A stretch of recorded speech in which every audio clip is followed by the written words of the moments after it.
kecewa, teruskan saja. Sebab maksudnya otot belum betul-betul selesa. Okey? Ya, bagus. Ada 4 latihan. Suara. Warming up, dipanggil pemanasan suara. Hissing. Yang pertama hissing. Yang kedua humming.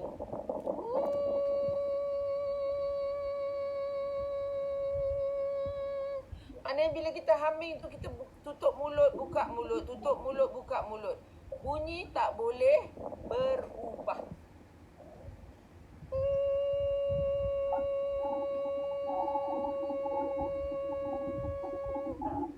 Macam tu.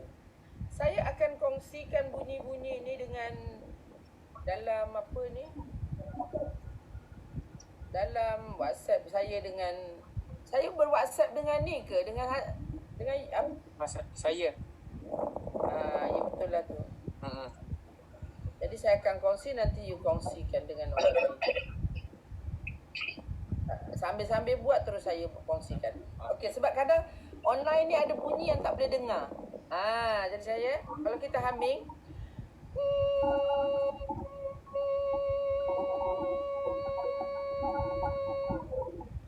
okay, maknanya tutup mulut, buka mulut. Masa saya buka, tengok apa terjadi dekat lidah saya.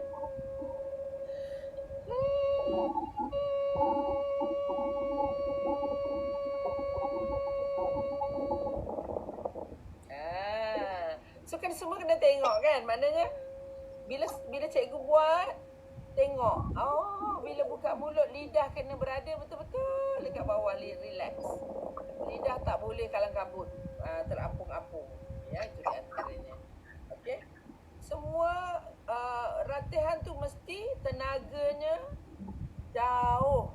Sejauh, cikgu suka jauh-jauh, mana-mana jauh. Mesti hujung titik tu kecil, hujung titik kecil aja. Kalau kita hissing, bunyinya macam ni.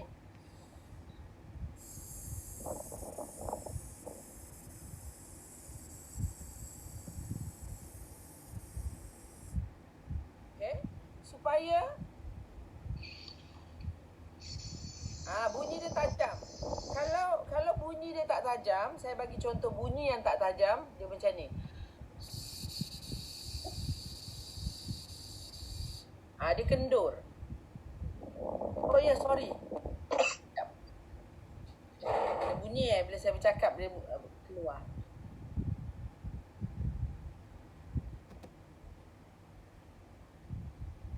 Sebentar ya.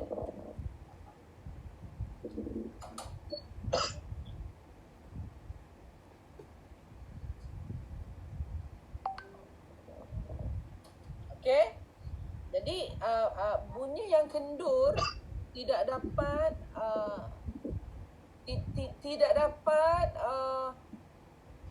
membantu udara untuk membina suara tadi tu. Jadi saya dah kongsikan bunyi-bunyi tu. Okey, kalau yang kendur, kalau bunyi dia tak tajam, saya bagi contoh bunyi yang tak tajam, dia macam ni. Dia kendur.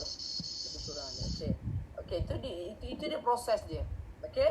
Yang pertama hissing, yang kedua humming, yang ketiga bubbling. Ya, yang ketiga bubbling, bunyi kena, kalau boleh nanti gunakan tone yang saya bagi ni. Tone ni saya dah set lah, tone yang untuk membantu membina suara.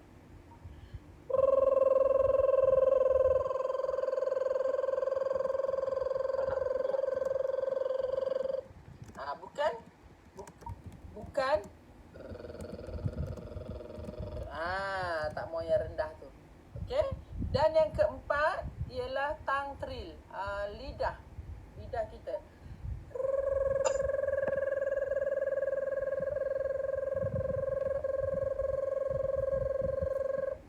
Lidah. Bukan jangan rendah. Semuanya mesti meruncing. Okey, ada soalan minta maaf cikgu ya. Sebab ada yang tak tutup mic. Saya tak dapat nak tutupkan mic beliau. Ayah Hazim ya, yang namanya Ayah Hazim, boleh tutup mic sekejap tak? Minta maaf ya. Betul lah, betul. Ada bunyi gangguan sikit kalau tak tutup mic. Saya tak dapat nak tutupkan mic sebab saya bukan host dah. Saya yang jadi host sekarang ya. Itulah. Okey. Okey, saya boleh Mute. tutupkan, mute kan. Okey, minta maaf cikgu ya. Okey. Okey, tak apa. Okey, no problem. Okey, ada soalan tak selepas saya dah kongsi 4 latihan ni? Silakan. Cikgu, tang apa tadi last tadi? Tang apa? Tang trill. Okey. Saya tuliskan ya. Pertama hissing. Saya tuliskan. Kedua humming.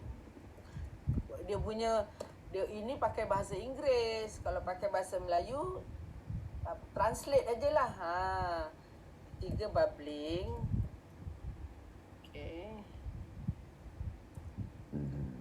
Okey, dan keempat tang lidah. Tang frill. Okey. Alright. Okey. Ada lagi soalan? Silakan.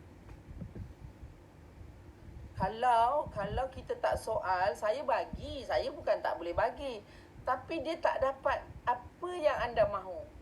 Jadi saya bagi apa yang saya mahu. Dia tak best lah. Kita nak apa yang you mahu. Saya nak tanya lagi cikgu. Boleh? Kalau suara kita tak berapa tinggi, jadi kalau kita paksa suara kita push, ada kesan sampingan yang tak baik tak? Ya. Sebenarnya okey. Kadang-kadang apabila kita belum mahir bersuara, kita akan dipengaruhi oleh suara guru kita. Jadi suara kita ni yang ramai-ramai ni semua tak sama range-nya. Range dia tak sama. Jadi ada kalanya kita terikut range guru yang tinggi. So kita pun dengar rakaman tu kita ikut, kita paksa.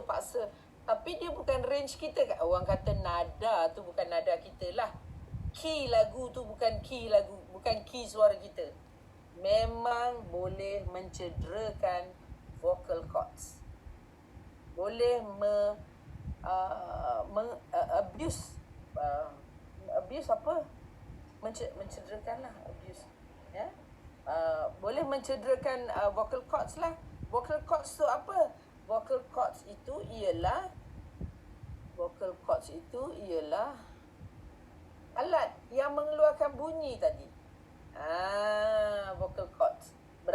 Dia dekat mana vocal cords ni? Berada dekat kerongkong kita.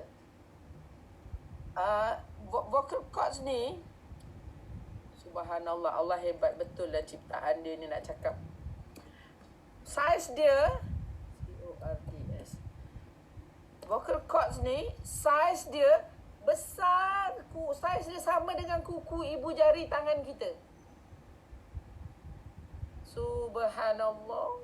Ya Allah, macam manalah. Inilah suara yang nak pergi tinggi, nak rendah, nak itu, nak marah, nak menangis, nak sedih, nak sayang, semuanya kat situ. Besar kuku ibu jari ni. Macam itulah. So, sifat dia sangat fragile, sangat mudah rosak, mudah koyak. Dia nipis, sangat nipis. Ya, jadi vocal cords tu yang kena jaga kesihatan dia. Macam mana nak jaga kesihatan vocal cords ni? Pertamanya cukup rehat. Sorry. Excuse me. Pertamanya cukup tidur lah. Tidur paling penting sekali. Rehat. Sebab kalau kita rehat tengok TV, rehat duduk-duduk tu, kadang-kadang kita masih berbunyi-bunyi suara, boleh cakap-cakap lagi. Rehat yang total, maknanya tidur. Tu rehat. Tapi kita tidur, kita berdengkur pula. Macam mana nak rehat kalau berdengkur? Dia akan keluar bunyi lagi. Itu dia kerja juga. Apa saja bunyi yang kita hasilkan, itu semua vocal cords bekerja. Dan yang paling kita tak tahu, bila saya dapat tahu pun saya jadi mengurangkan bercakap yang bukan-bukan ni, kerana satu nak keluar tu beribu-ribu getaran terjadi pada vocal cords. Jadi vocal cords akan mudah letih. Kalau kita cakap, lala bila kita bercakap pula, kita tak menggunakan peredaran udara yang betul. Sebab bercakap ini sudah menjadi tabiat. Jadi kita ingat cakap je lah. Kita ingat cakap je lah.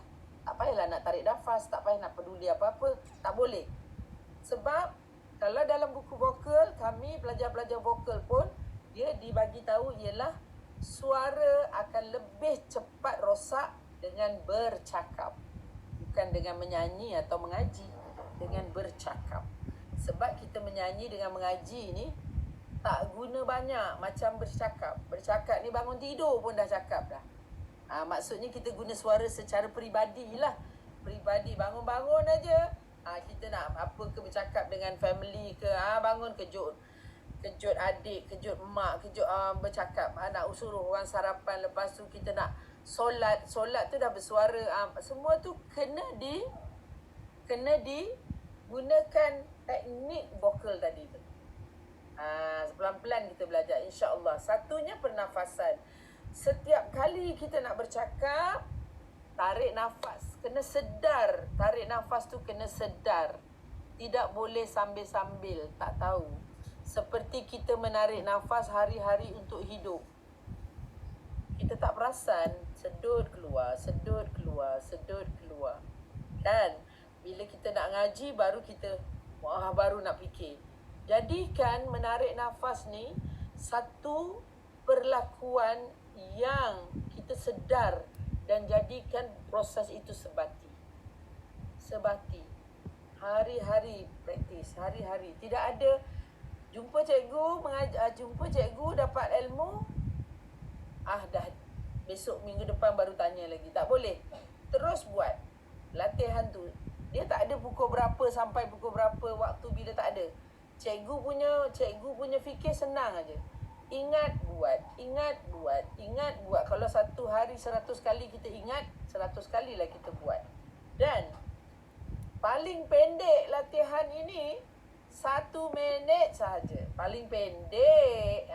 Maknanya hissing 15 saat, humming 15 saat, bubbling 15 saat, tongue trill 15 saat.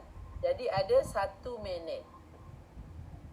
Tapi cikgu tahu kita ni pemurah orangnya.